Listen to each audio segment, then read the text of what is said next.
नमस्कार.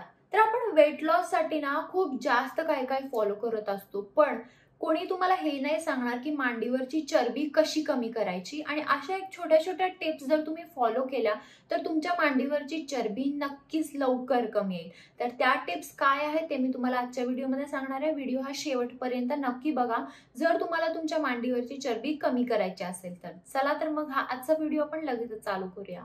जेवणात मीठ ज्यादा खात असाल तर ते कमी करा आणि मीठ वापरताना हिमालयन पिंक सॉल्ट सेंधा नमक वापरा, पण तेही कमी प्रमाणात वापरायचं आहे. जर तुम्ही मीठ कमी केलं तर मांडीवरची चरबी लवकर कमी येते. रोज इलेक्ट्रोलाइट्स घ्या. इलेक्ट्रोलाइट्स म्हणजे कॅल्शियम, मॅग्नेशियम, पोटॅशियम.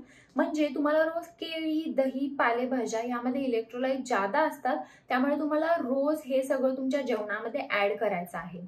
कार्बोहायड्रेट, तर कार्बोहायड्रेट कमी करा. तर वेट लॉस साठी ना नेहमी सांगतात की कार्बोहायड्रेट खाऊ नका, कार्ब डाएट फॉलो करा. तर कार्बोहायड्रेटचे ना ग्लायकोजन फॉर्म होते आणि ते आपल्या लिव्हर मध्ये, मसल मध्ये जाऊन बसते.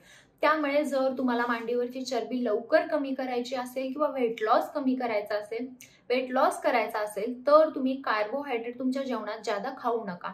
कार्बोहायड्रेटचे ज्यादा फॉर्म आहे ते म्हणजे आपला भात, तांदूळ, राईस. तर तुम्हाला जर राईस खायचा आहे तर तुम्ही तो सकाळी खा, रात्री राईस अजिबात खाऊ नका. कार्बोहायड्रेट आपल्या शरीराची एक गरज आहे, पण तुम्ही फक्त तो एकदाच खा, दिवसा खाऊ शकता, रात्री कार्बोहायड्रेट खाऊ नका. अजून कोणते कोणते भरपूर फॉर्म आहेत कार्बोहायड्रेटचे ते तुम्ही चेक करू शकता आणि कार्बोहायड्रेट तुमच्या डाएट मधून, जेवणामधून थोडंसं कमी करा. प्रोटीन आणि फायबर आपल्याला ज्यादा वेळ पोट भरून ठेवतात आणि लगेच आपल्याला भूक लागत नाही, त्यामुळे प्रोटीन आणि फायबर हे तुमच्या जेवणामध्ये इन्क्लूड करा. तुम्हाला रोज स्ट्रेंथ एक्सरसाइज, पायांची एक्सरसाइज करायची आहे, जिना चढ उतरायचा आहे, स्क्वॉट करायचा आहे, पायांची कोणतीही एक्सरसाइज करा, पण एका ठिकाणी ना ज्यादा वेळ बसू नका. जर तुम्ही एका ठिकाणी ज्यादा वेळ बसून बसून राहिला तर आपला ना खालचा भाग खूप जास्त सुटतो. त्यामुळे एका ठिकाणी ज्यादा वेळ बसू नका. एक अर्ध्या तासाने थोडं थोडं चाला, इकडे तिकडे करा. हालचाल असली की मांड्यांमधली चरबी इतकी जास्त वाढत नाही.